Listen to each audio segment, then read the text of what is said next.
Okay, y'all want to get started? So we got some samples up here, some wake-up samples, right? So thank you for coming to the Master Gardeners Library Program. What a great turnout. I'm excited to see such a great turnout for this event. My name is Ann Pierce. I am a Master Gardener. I went through the program in 2013. In 2025, I went through a training for herbs, and I'm currently working on my advanced herb certification.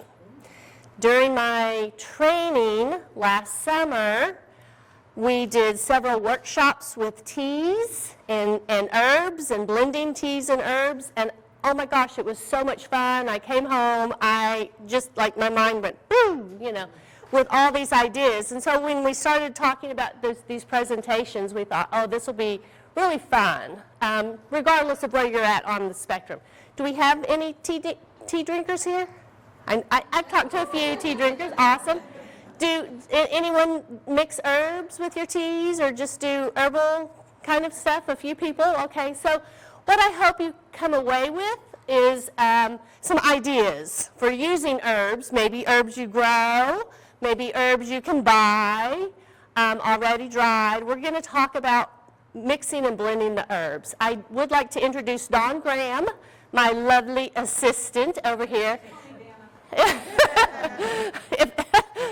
I could call you a lot of things, but we will maybe find one of those. But anyway, so Dawn is going to be, everyone should have at least 2 cups in front of you. We have an outline, just kind of a real basic outline. There is one part of this I may have to skip if we are running a little bit late, but we'll get through most of this. You should have a handout called Health Benefits of Herbs. If you don't have one, I can get you one. And then for some of you, there's a second page, or it's on the back of that, is a list of resources that I have used for gathering my information for this program. Okay, let's get started. Yes? So the first thing I want to do, Dawn, lovely Dawn, if you will do a sample, we'll go ahead and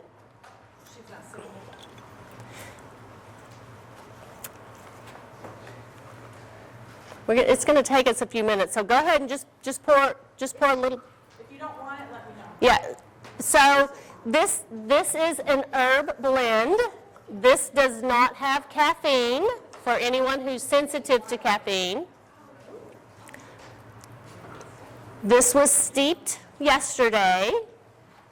I just really want you to have a little taste and get a little flavor profile.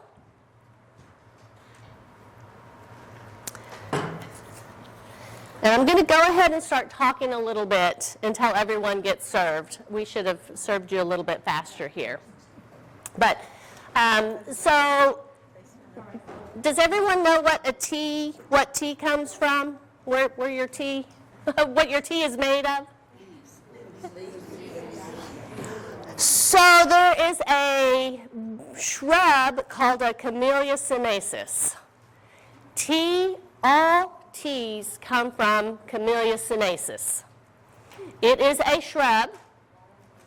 We're going to talk about it here in just a few minutes.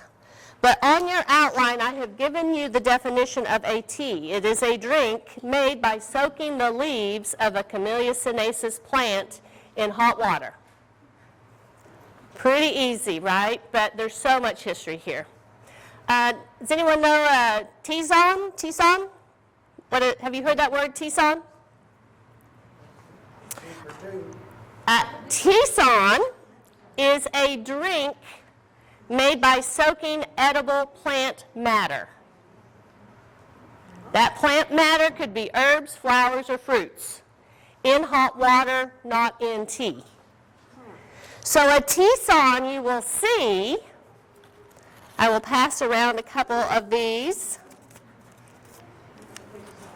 If you look on your tea bags, and when you go home you can look on your tea bags, if it has the word tisane on it, That means it's only herbs.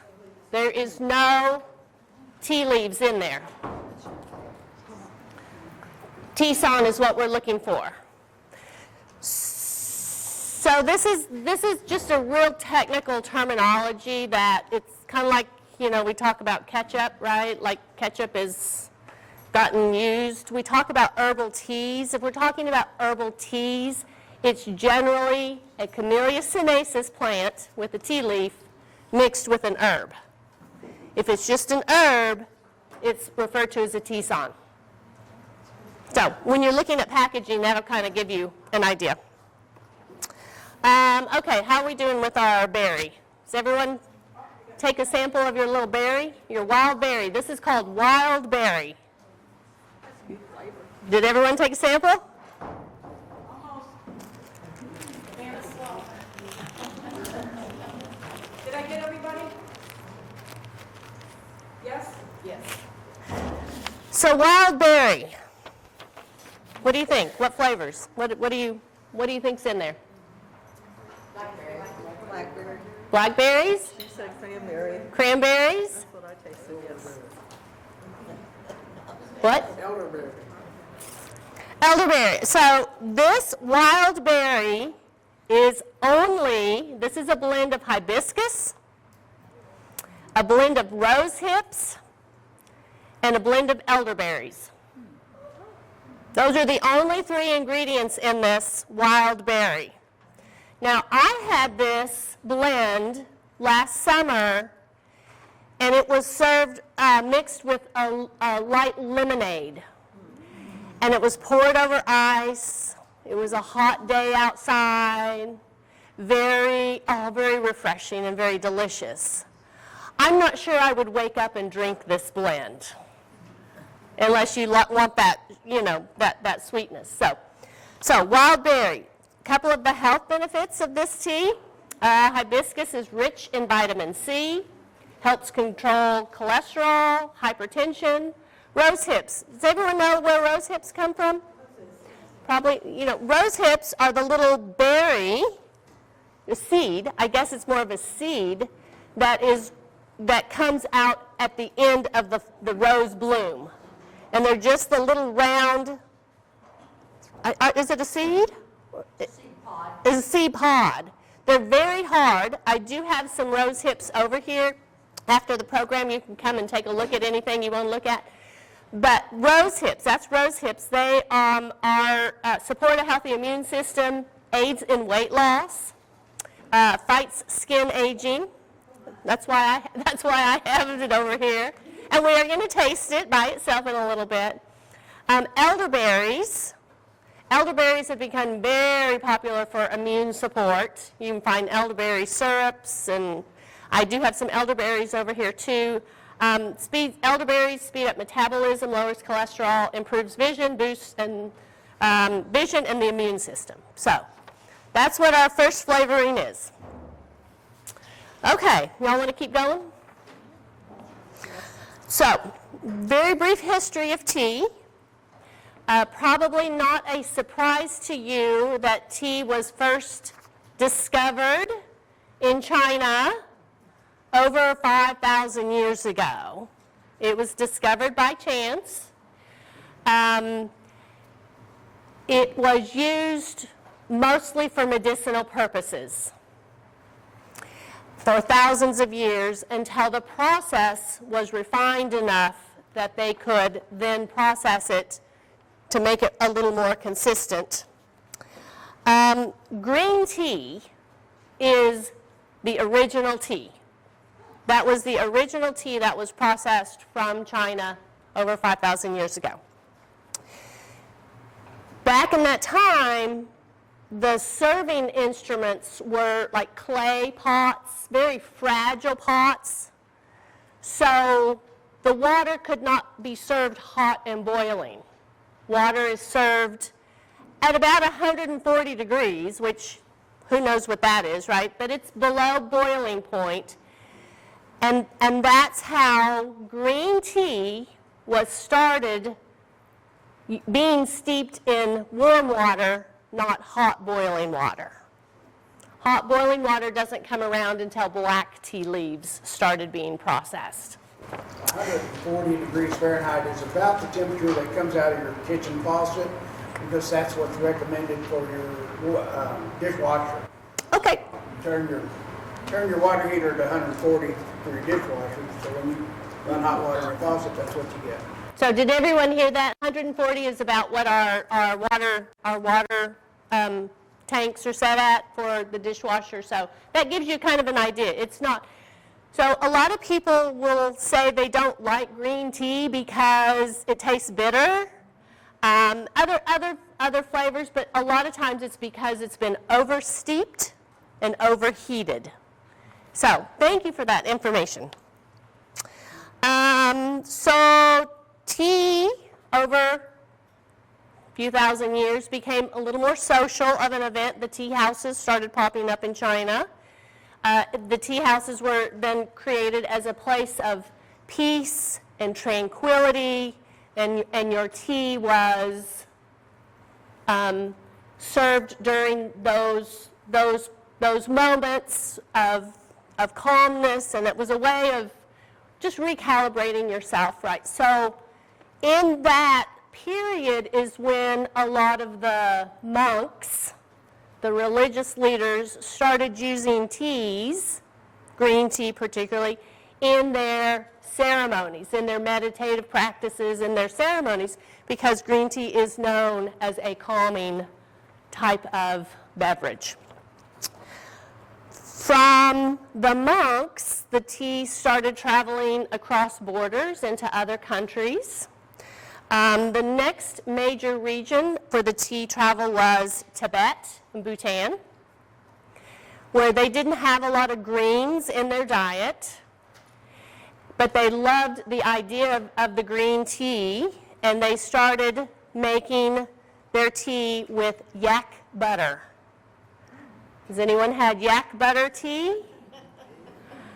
I have not had yak butter tea, but I do think we're going to try to make some for one of our future presentations. I'll tell you about that a little bit later. But that's how tea started moving across borders, was through the religious monks that were taking it to other monasteries and into other cultures. And what I find so interesting about this is how each culture has taken tea, their version, and made it their version. So nowadays we get to experience all the different versions from all the different countries and where they come from. So if we want, Miss Dawn, let's take a green tea. Where is my green tea? Jasmine green tea. So we've got a jasmine green tea here, blend. This is room temperature. This is not our 140 degree temperature. This is room temperature, best I could do. But you will have that jasmine, because it's such a fragile tea, that jasmine just adds a tiny bit of fragrance. Green teas you're not generally going to find mixed with spices or strong herbs. It's just a real blending. Chamomile would be a good herb to blend with your green tea if you wanted that. So when green tea got introduced into Japan and Korea, the tea ceremonies became much more of a higher social. Does this have caffeine? No. Oh, yes, it does. Yes. I have one that doesn't have caffeine, but it does have caffeine. So that's a really great question. The caffeine that you will find in green tea is about a third or less of what you would find in a cup of coffee. To give you a comparison, your black teas will be a little more, about half of the caffeine that you would find in a cup of coffee. So black tea will have a little bit more than your green tea in terms of the caffeine. So Japan and Korea started experimenting with a lot of the flavoring in their tea productions. Has anyone heard of matcha tea? Yes. Sencha tea? Yeah, so that. A lot of that came out of Japan and Korea a little bit later in but it's been around a long time. So that's what Japan is known for, is their matcha. So what do y'all think about the green tea, those of you who have sampled it yet? They have so much floral to it. I didn't expect that. That's the jasmine. That's going to be your jasmine. Yeah. So people who think, green tea doesn't taste good or is too bitter or something like that, sometimes that floral will add to the, benefit or calmness of it. So, in the 5th and 6th centuries, tea then started traveling the Silk Road as a trade product, and that's where the black tea started coming into Turkey, the area that we now consider Turkey. That's where black tea came. And the Turkish people love their black tea. Turkey is the largest consumer per person of black tea in the world. They serve their tea. So if you've seen have you seen the clear tea pots? The clear tea cups? They look like coffee cups, the clear. The Turkish serve their black tea in these clear containers. And they mix with air, and it is to show the color that has a lot to do with the quality of the tea that they're serving. It's a very interesting demonstration to watch. They serve their tea very sweet, very, very sweetened. If you ever travel to Turkey and you are offered tea, it is considered the highest form of rudeness to not accept a glass of tea, a cup of tea from a Turkish person. So even if you have Turkish neighbors or anyone like that, if you are offered a cup of tea, it is the sincerest form of wanting a friendship and engage in starting a relationship. So Turkey's kind of interesting. Okay, after Turkey, let's just jump ahead to the British. We know the British. So if you want to start doing chai, we've got a chai here called Chai Love. This Chai Love does have black tea in it. Do I need new cups? No. I mean, if people need a new cup, we have them. But if you want to just reuse, you can reuse. So the British in the 1700s were in a trade dispute with China over the cost of their tea. That sounds familiar, right? And so the British decided, we're going to take this tree the tea, the shrub business, over to India. And we're going to put in tea plantations so that we can grow black tea that we consume all day and get it at the lowest cost possible. And that's how tea got introduced into India. So once it got introduced into India, what do we know about India? They like their spices, right? They love their spices. And so they use black tea and they start mixing their spices in it to come up with chai tea. That's how we got chai. So in this chai, let me tell you what the ingredients are in this chai.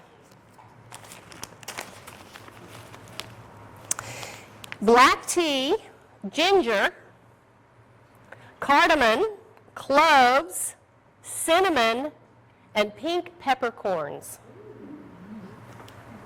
I don't know anything about pink peppercorns, but I'll find out. But that's what's in this chai. So those of you who've had the chai, what do you think of the chai? I like it. Yeah, strong. Strong? The cloves. Cloves make it strong. You can kind of taste some of those. You can taste the cinnamon pretty easy, I think. So that's a chai. And in India, they would add milk to this. Again, I just am trying to give you the flavor, like the whole flavor of it. So we know how much the British like their tea. We can thank the British for adding the tea handle, the handle onto the teacup. Prior to that, tea was served in the little, like a little bowl, like the little tiny, yeah. I'm sure it has a name. I don't know the name of it. but the British are the ones that introduced the handle, made the teacup a little bigger, put a saucer underneath it, and made the teapots bigger. And out of your chinas and your materials that can handle the steaming, boiling hot water. Yes, ma'am. Back to the Indian teas, do you know how they mix them? Have you ever seen them try to mix them?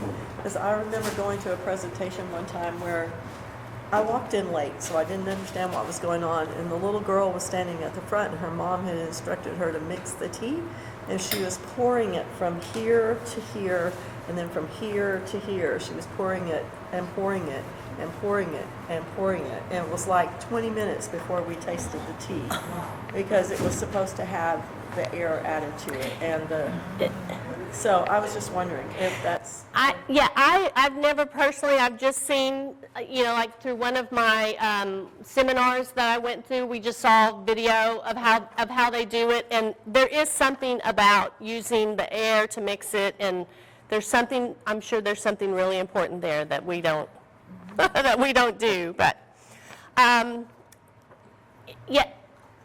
I love to travel, so when I go to other countries, like, I want to know what their culture is like, and so that's how I learn a lot of what I learn. Doesn't mean I know everything, but. So does anyone know what the number one consumed beverage in the world is? Tea. Take a long guess, this tea. Water. We thought you did. Tea is number 2. So tea is number 2, coffee is number 3. Milk being number 4. That's how our beverages go. Okay, so the tea shrub called the Camellia sinensis is, and this is going to be really brief. It is a shrub. It's hardy to zones 7 through 9. So it is technically hardy in our zone. However, that doesn't mean it's easy to grow here. It blooms in the late summer. The white flowers, you've probably seen pictures of the white flowers. They are edible, and they can be used in beverages as well. There are only 2 or 3 varieties of Camellia sinensis in the world. But there are thousands of cultivars. So I am just learning what a cultivar is. I've got some other master gardeners here that could probably enlighten me a bit here. But what I understand is when you have a hybrid between 2 plants, you have 2 independent parent plants, a male and a female, and you're combining to see what genetics you can get out of that. Whereas a cultivar would be more like a cloning. You're cloning the actual parent plant. So you would take a cutting, and that new cutting, that new plant is going to be exactly like the parent plant. Somewhere in that process, and there's natural mutation as well, but they will clone and cut for strains. It says bred for flavor, yield, climate resistance. Whereas a hybrid is a specific breeding method and not maintenance category. So any master gardeners want to chime in on a cultivar? No? Well, we're going to add it to our next. But anyway, so I thought it was interesting. There's not a lot of varieties of a tea shrub, but there are a lot of cultivars. They generally take 4 to 5 years before a harvest can be taken, and they will produce under optimal conditions for 30 to 50 years, even up to 100. So if you can imagine getting a tea that's super expensive, right? Like why is this so expensive? Could be because that tea came from a shrub that's 100 years old. Like I think it's kind of like wine, right? Like you have different types of wine. You're going to have different grades of teas as well. Tea is harvested throughout the growing season. It is still mostly harvested by hand, which does make it very labor intensive. Your big tea companies in the world have started using equipment to harvest teas, but the quality of the teas is just not anything like when it's hand harvested. So again, if you're looking at packaging, if you're trying to look at the difference of your teas, if it's harvested by hand, it's going to be more expensive. So there are different, we know green tea is the original, right? That's our OG. We have different types of tea, the process. We've got the green tea, the black tea. Most of our tea here in the U.S. is going to be black tea based. Our iced tea that we drink all day long, right, is going to be black based, black leaf based. There's white tea, oolong tea, and pura. And I don't know if I'm even saying that right. Pura. Have you heard of pura? That comes from a very specific region in China, the Yunnan province of China. It has to come from there to be considered pura. And that has to do with the climate, the conditions, probably the variety. So just real quickly, I'm not going to go into a lot of detail, the stages of the processing the tea is the first is your plucking, that's your hand picking, very specific as to what you're trying to get, what you're trying to produce as to how much of a tea leaf you will take, whether you take the top 2 leaves or the top 4 leaves. There's a very different process. That's called plucking. And then the leaves are withered. That means they're allowed to rest to allow moisture to evaporate. They are then rolled and shaped. Again, kind of depends on the type of tea and the type of leaves. They are rolled and shaped. Someone said it was interesting that you had a rolled tea from Africa. So there's something about rolling it that makes it distinguished flavoring. Oxidizing is the process of the leaves turning brown. Firing also refers to de-enzyming, which brings moisture content way, way down. And then sorting of your leaves, which are going to be based on similar characteristics, size, color, how it's going to be used. So that's just the process before anything else is added to the tea. So the post-manufacturing process is the baking or the roasting. Green tea in a lot of places is steamed as well.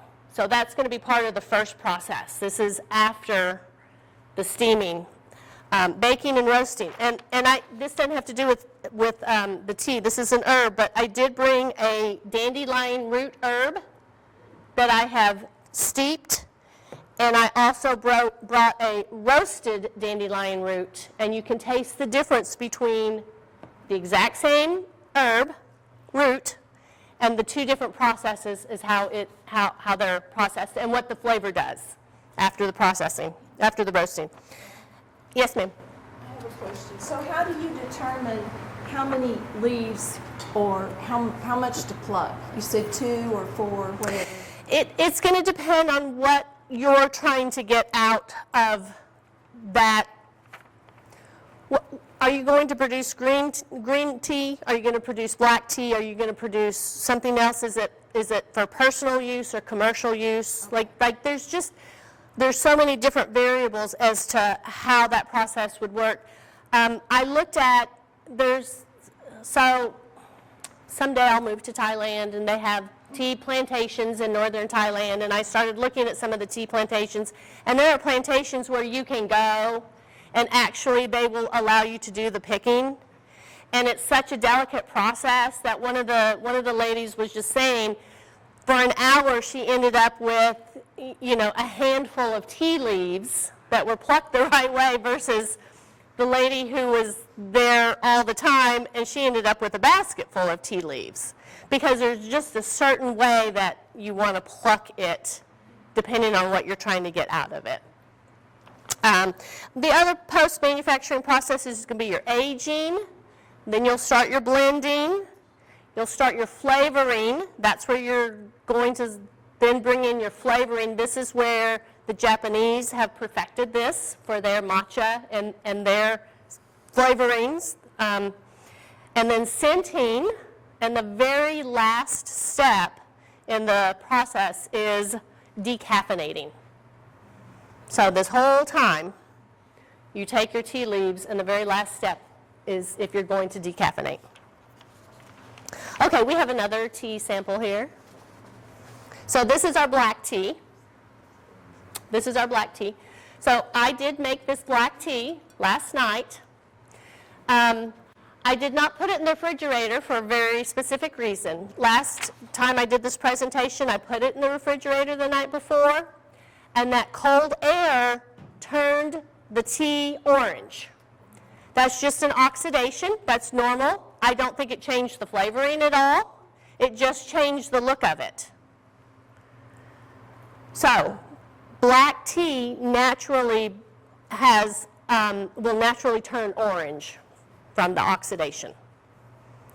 Except I didn't chill this, so it's maintained its color.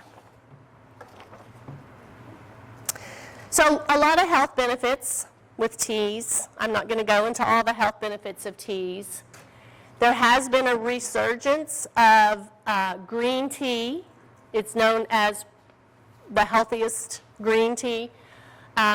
There's a very young Gen Z population that is bringing green tea into the folds. I guess our alcohol usage is going down, and there's a lot of changes happening in the last few decades. So, black tea. Not everyone's got black tea. Those that have had the black tea, what do you think?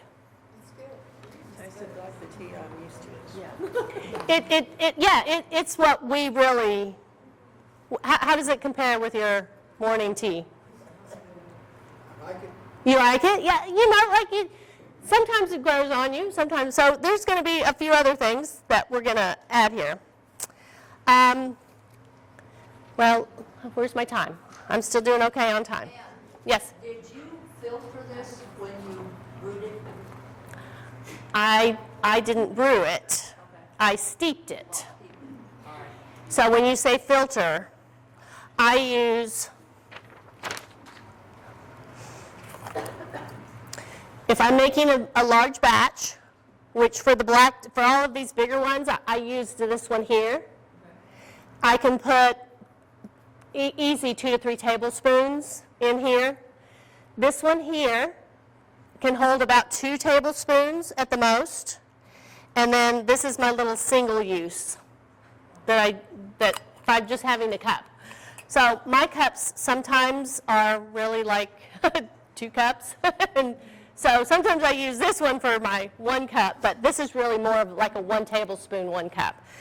Well, the reason I was commenting on it is it's very smooth. It doesn't have a tang. Well, that has to do with the leaves. They're good leaves. That probably has to do with the fact that I didn't steep it too long or too short. What else could that have to do with? I didn't put it in the refrigerator, so it didn't go through that oxidation of the cold. Do what? Too hot. You didn't get it too hot. Yeah, so black tea you can boil. Black tea you can boil. Green tea is what you don't want to boil. Black tea you can boil, and I did boil it. So I don't know. It's just, it could be. Well, it's good. Yeah. Okay.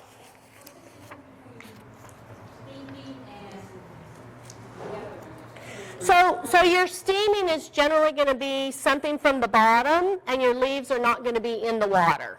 Your leaves are going to be outside of the water.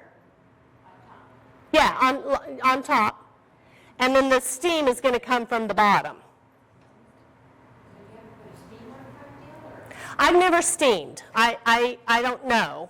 I don't know how that works. I've never steamed. So what's the difference in steeping and boiling? You said you steeped that tea. Well, as opposed to- so you could.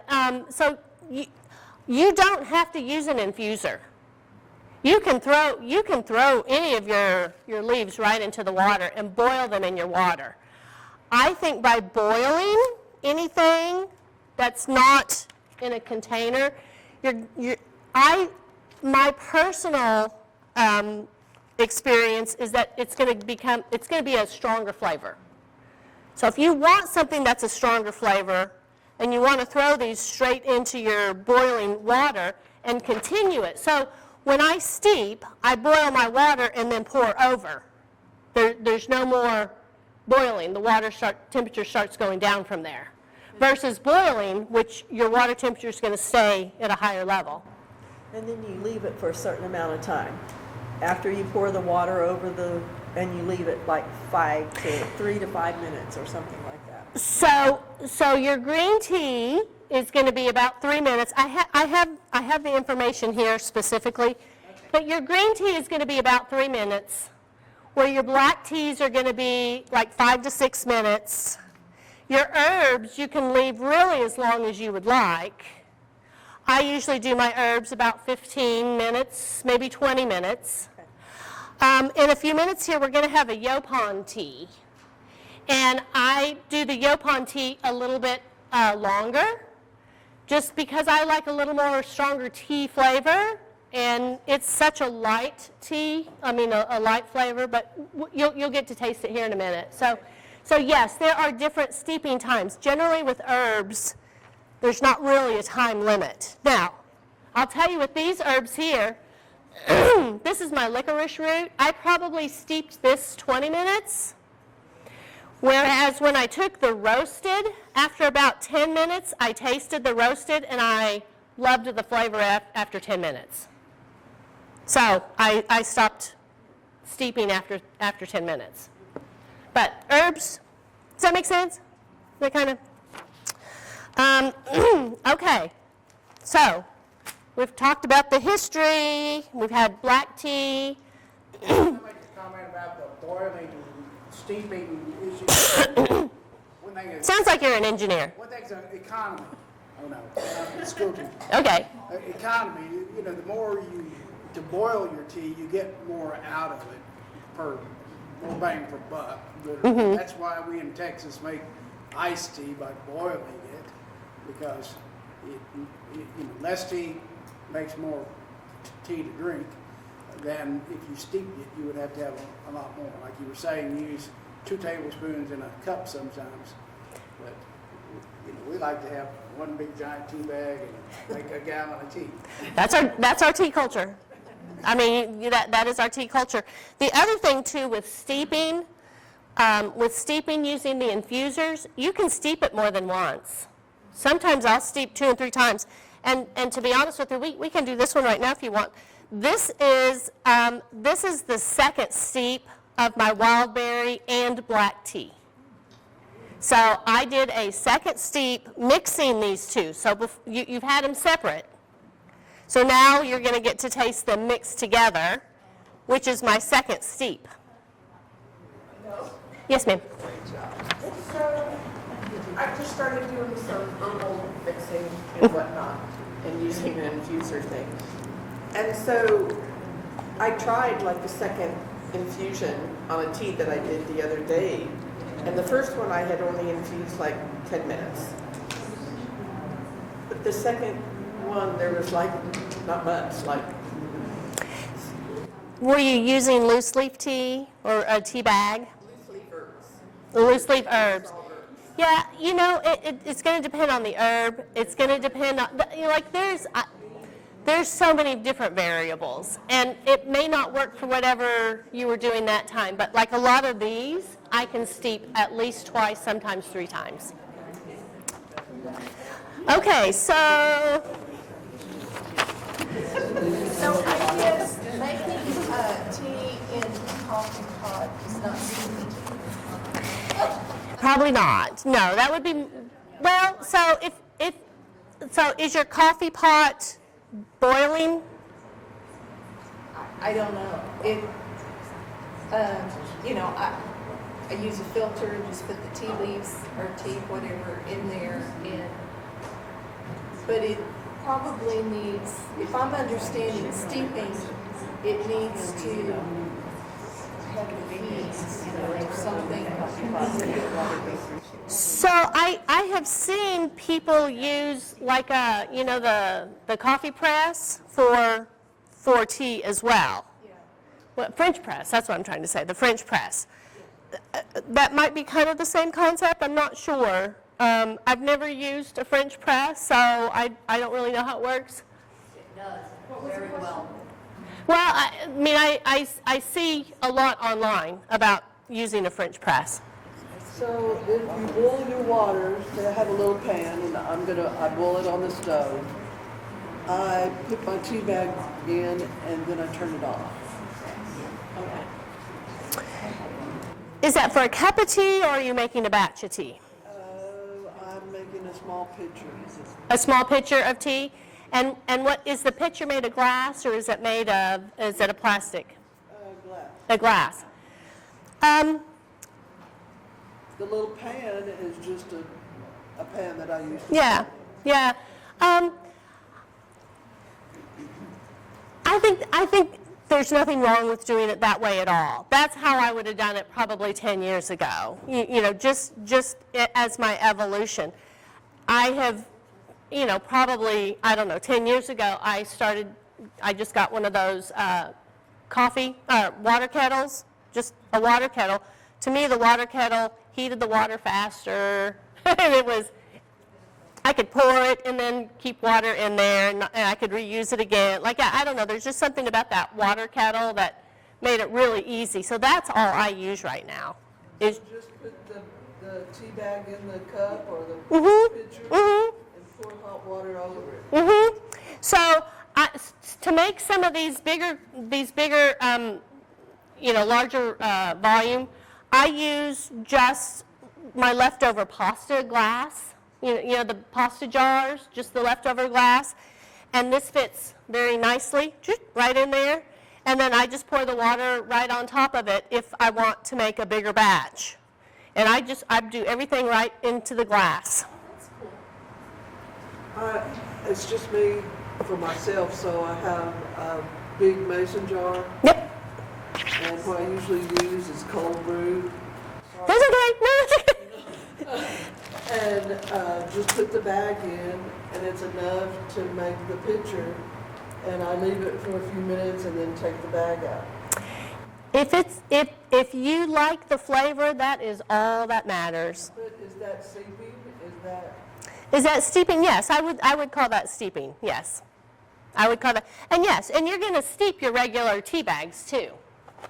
That's what you would do if you put it in your coffee, you know, your cup, right? And then you put your tea bag in and then pour the hot water over it. That's considered steeping as well.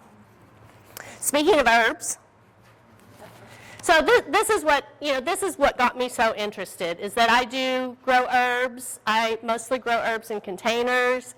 I use herbs in a lot of my culinary, you know, basil pesto and a lot.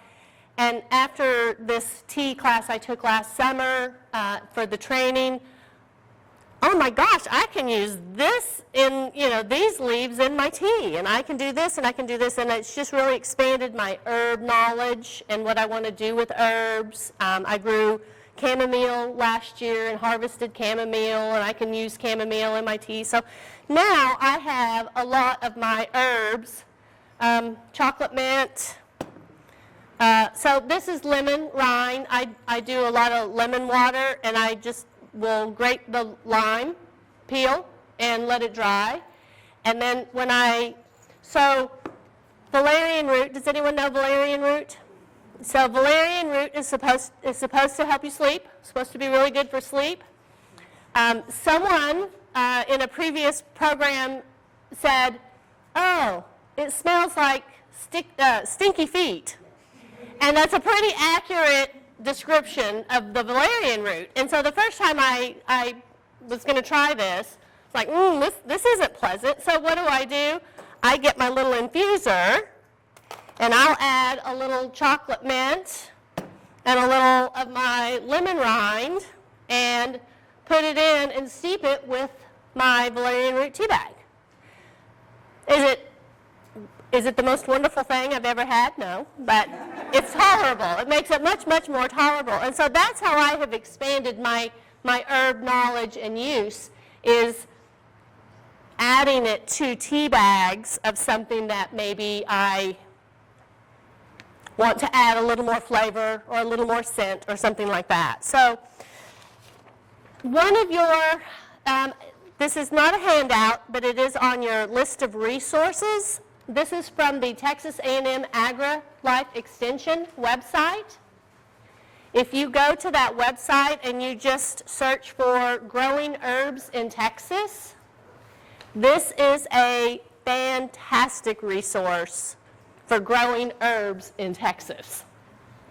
And it even has it broken down. It'll give you an actual chart of herbs, and it breaks it down as to the height, the description, the culture, how to grow it, the harvest, and how to use it. Like, this is a really great article if you want to know more about growing herbs and what kind of herbs will work in Texas.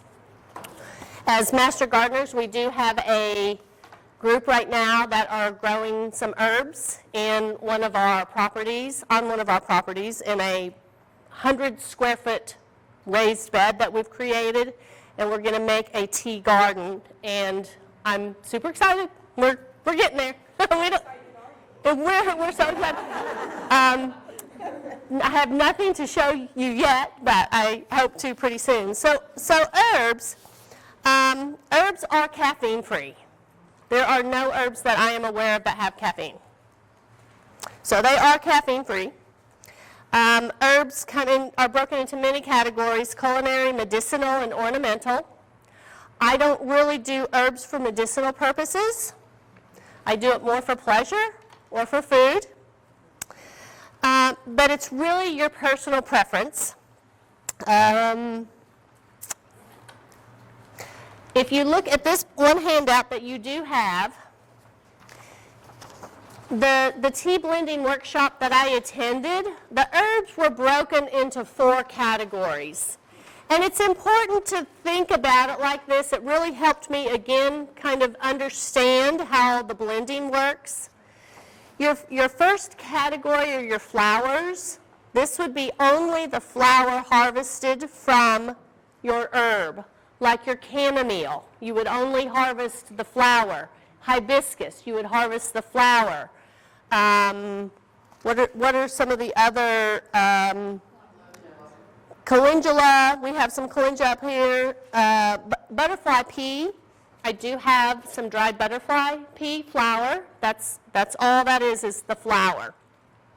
The flowers do have good properties, beneficial properties, but a lot of times the flowers are for color. Like this butterfly pea turns really purple. Hibiscus turns red. There's a lot of color if you're looking for that in an herb. And then you have your fruits. Your fruits are going to be what that is a fruit. Your figs, your elderberries is a fruit. Elderberries, where's my elderberries? You can see they are the dried berries. Orange peel, rose hips. I've got the rose hips up here.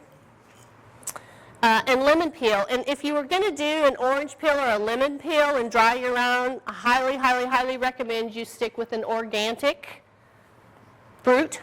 Buy organic, because if it's not organic, we just don't know what's on the outside of it. And that's what you're using is on the outside of it. So I recommend organic. Then you have your spices. You get into your cinnamon. Before you go further, on the peel, does it have to be dried up? Yes. Or is it fresh? No, I do a lot of, where's my, we can pass this around. I make lemon water, and I just keep it in a pitcher in my refrigerator, and that's what I start my day off every day.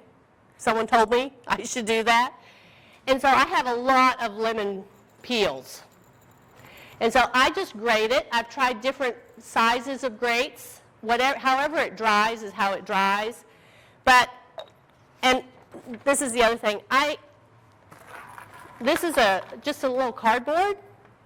This is great for drying things if it's just a couple of days, because it will not hold any of that moisture. It'll absorb that moisture out of there.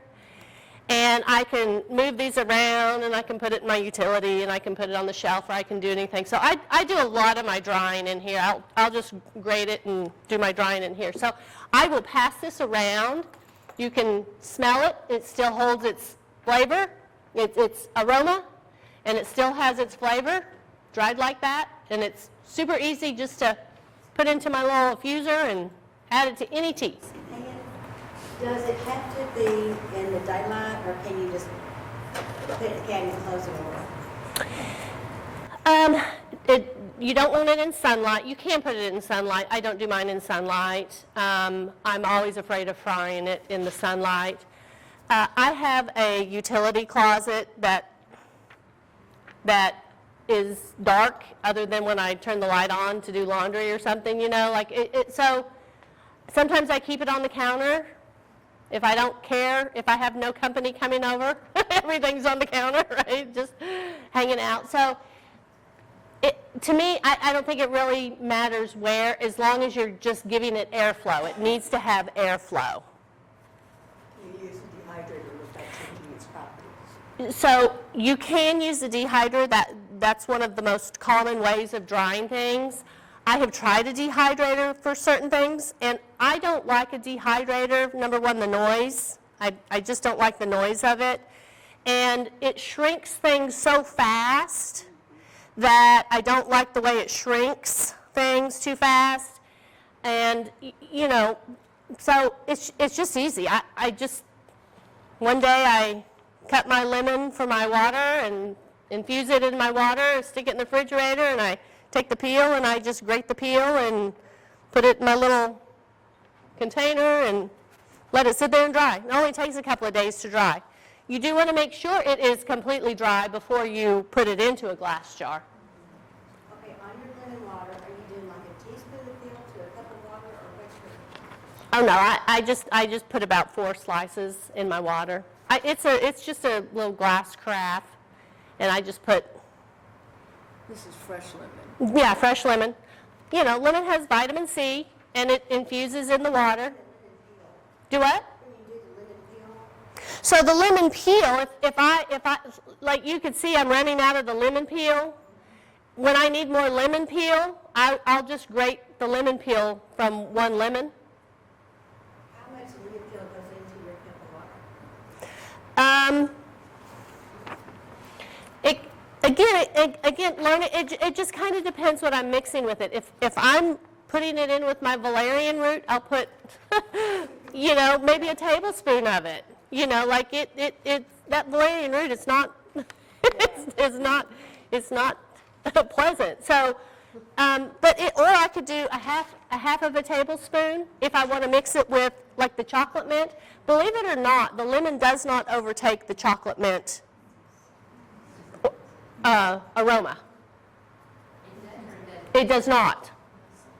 And so the lemon is really more for the flavor, where the chocolate mint is a little more for the aroma.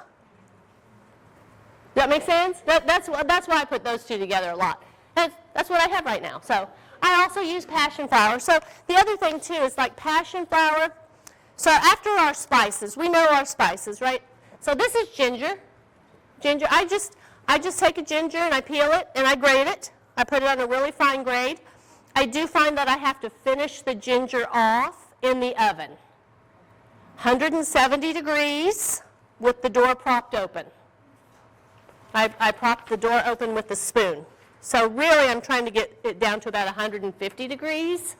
And I'll finish off the ginger to dry it. It takes longer to dry, believe it or not, if I don't put it in the oven. But I can pass this around too. It does not lose its aroma. Oh my God, it's so good. It's so good. It's so good. It depends how much I have. It depends, like, so, you know, sometimes you can, you know, sometimes Ginger has all those little fingers, right? Sometimes you can use all those little fingers, and sometimes I have to chop those fingers up because I can't grate them. They're too small to grate, right? So if I have to chop something, I have to keep it in the oven a little longer. But you want to keep watching it in the oven. Set a timer and keep watching it. Check it every like maybe 15 minutes because it will burn. It will burn. And so if I can see where, you know, the little wiry, the little thread-like, that'll dry out faster than the chunks.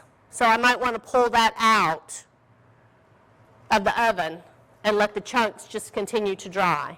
That's so fine. I grated it on a really small, on the smallest grate that I have. And it's, Use a food processor?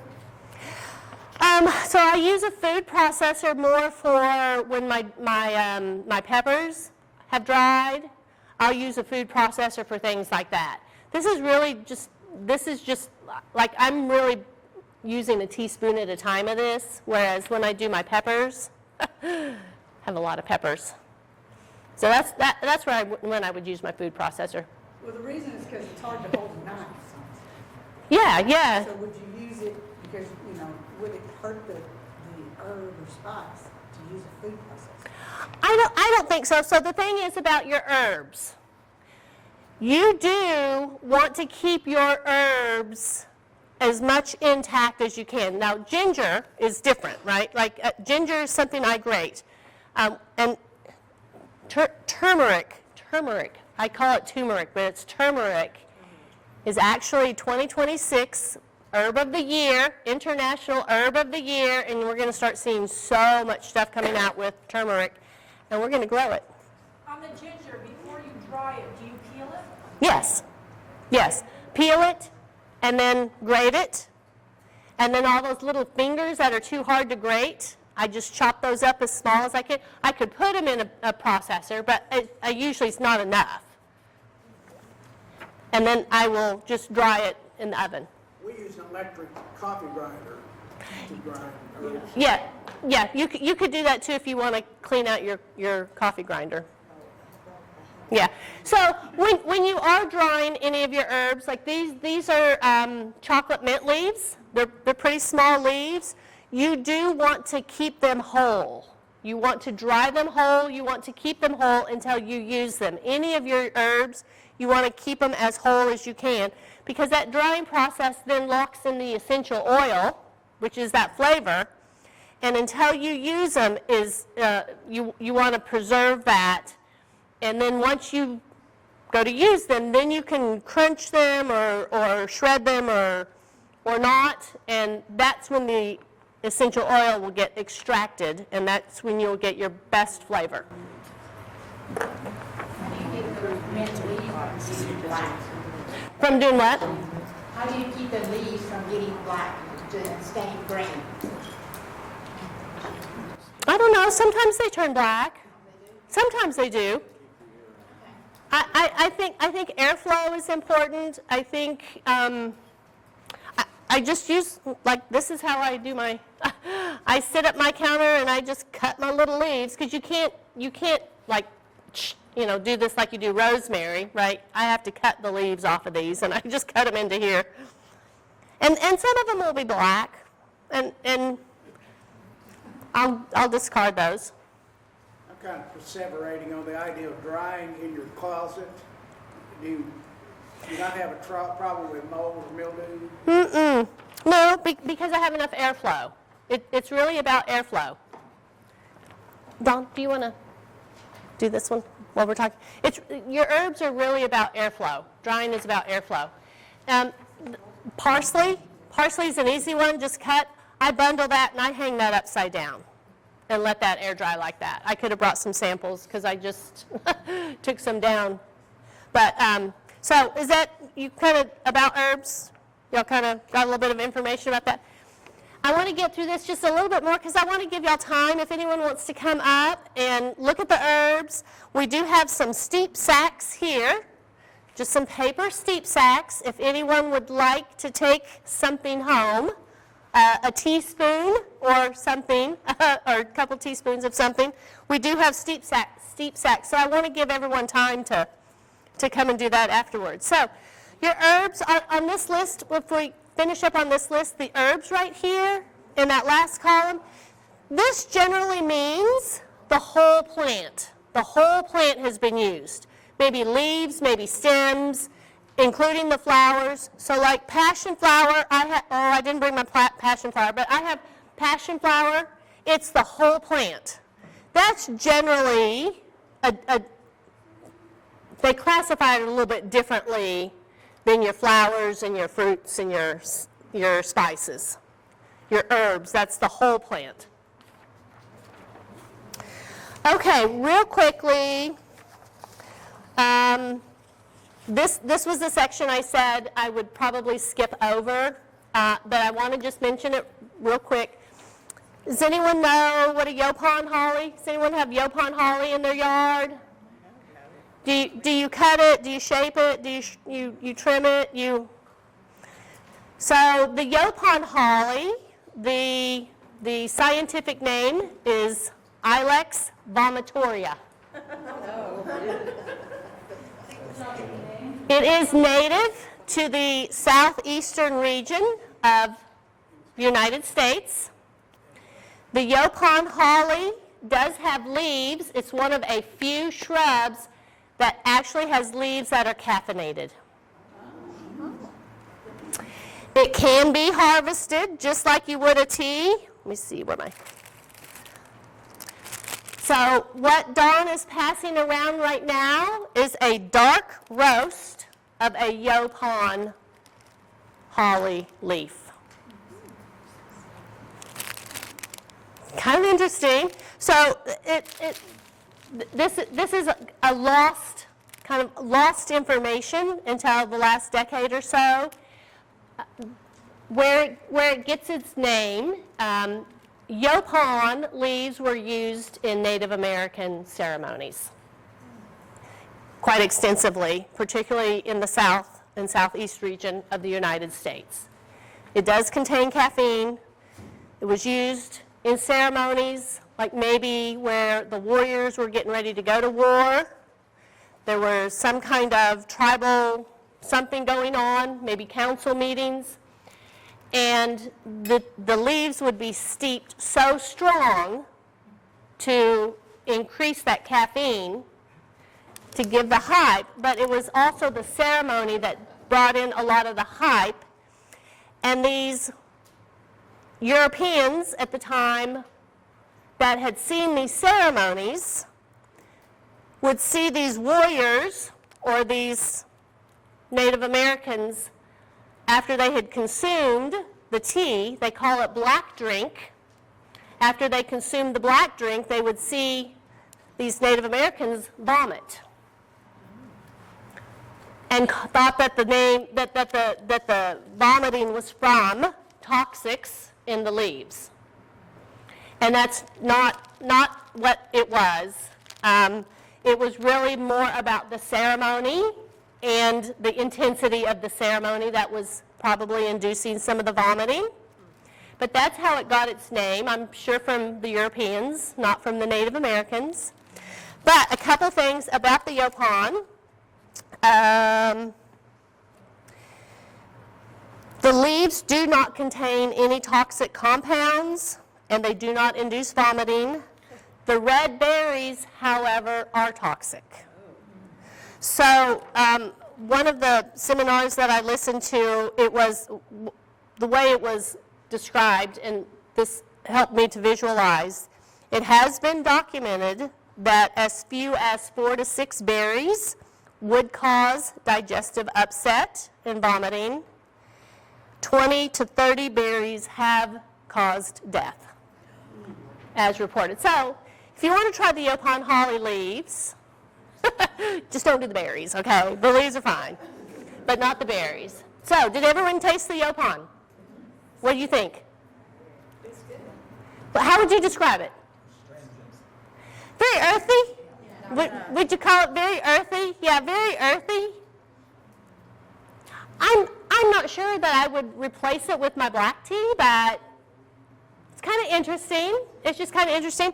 And this particular company does have a green tea version, a dark tea version, and then a medium roast version. So there are a couple of different flavorings you can get out of the Yaupons. So that was kind of fun.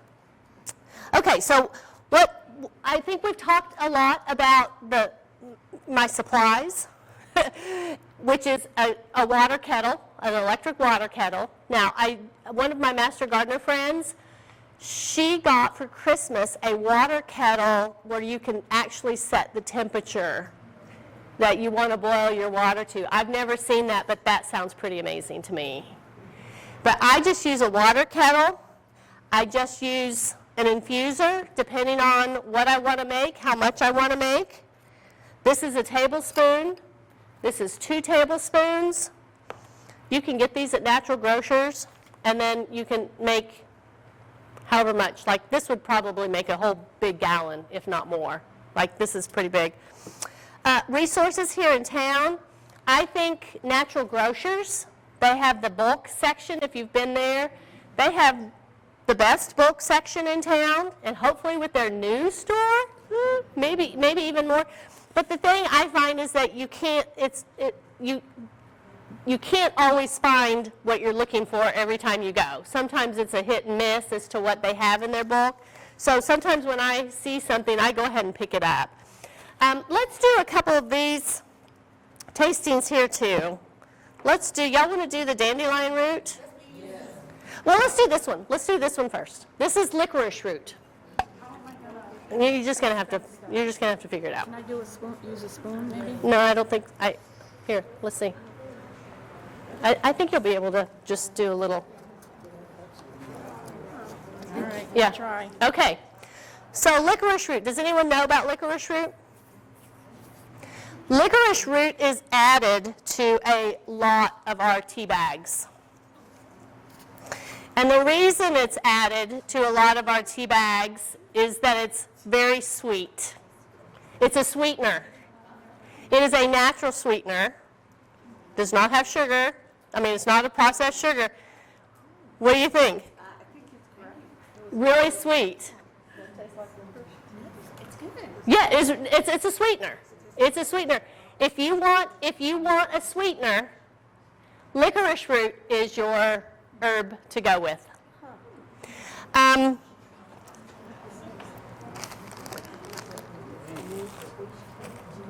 Where do we?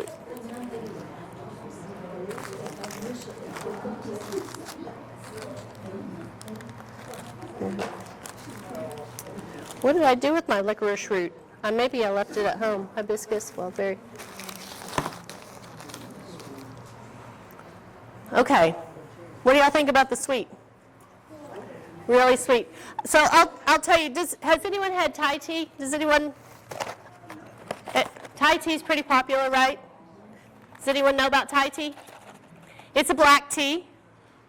They've actually, it used to be, back when it was originally created, they would oxidize the tea and turn it orange, which is how it comes up with its orange color.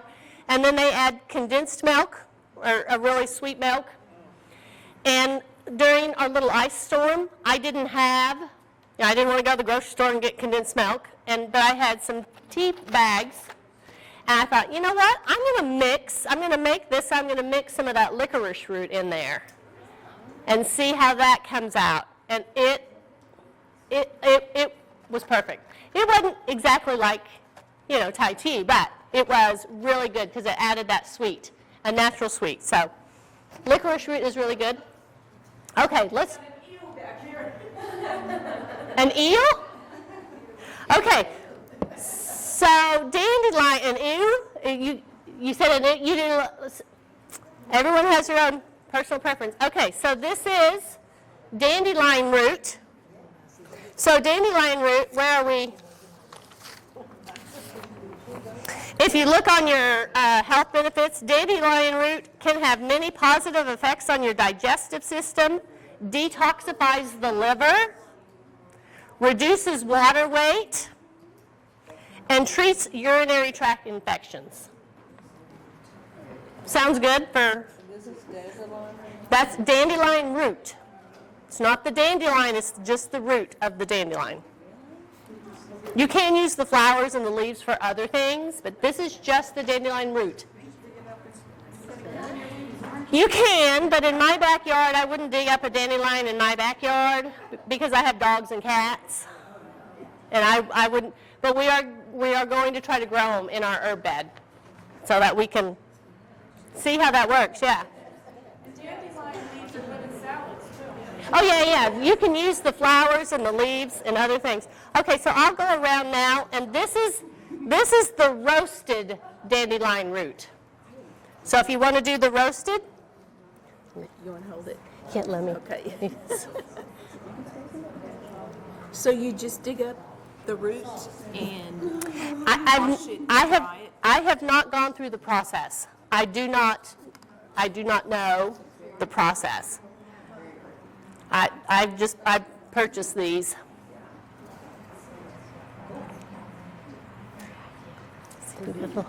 I don't know how much you want to try this one? You want to try this one? So that's what you put the last dandelion in. I want to see the difference. Thank you. There's a difference. Oh, I liked it. Thank you. This is the roasted. Thank you. By roasted, what would that mean? More like a pan frying. Oh. Not necessarily in the oven? Not necessarily. It definitely could be. Oh, absolutely. Which one? Does it matter?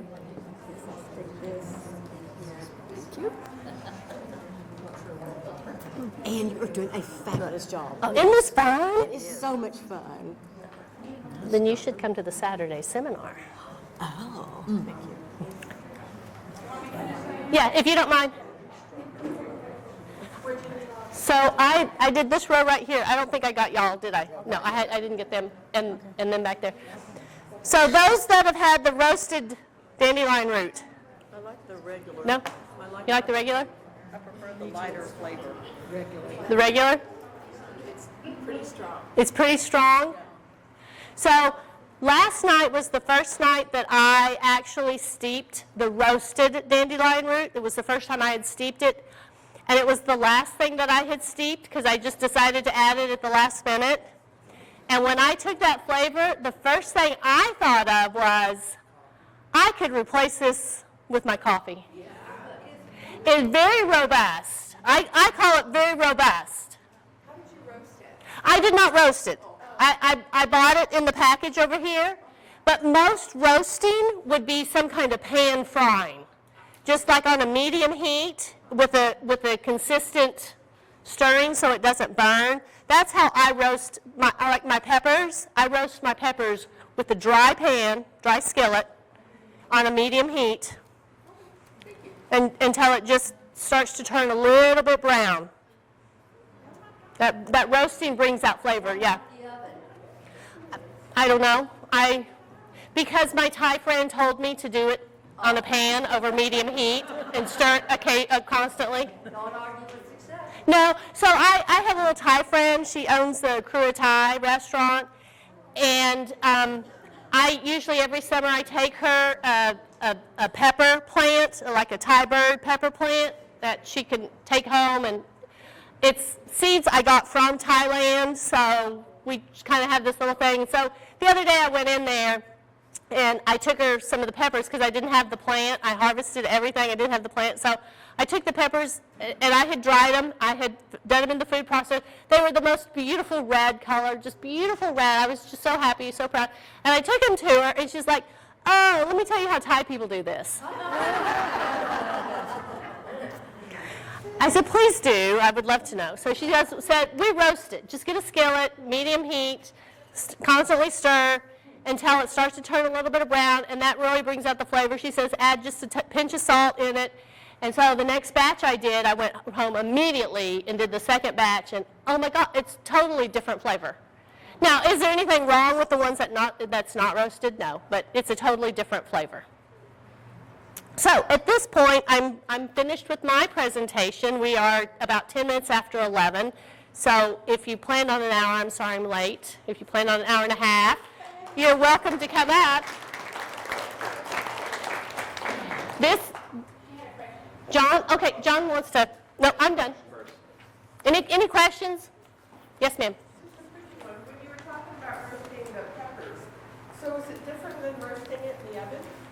Well- Like under flame? Well, that's what some other people were talking about. There could be some different flavors, but I think it's the heat. What you want is the heat on that skin to activate. You're activating the essential oils. The skin kind of brown Uh-huh. like it does in the Uh-huh. oven? Yep.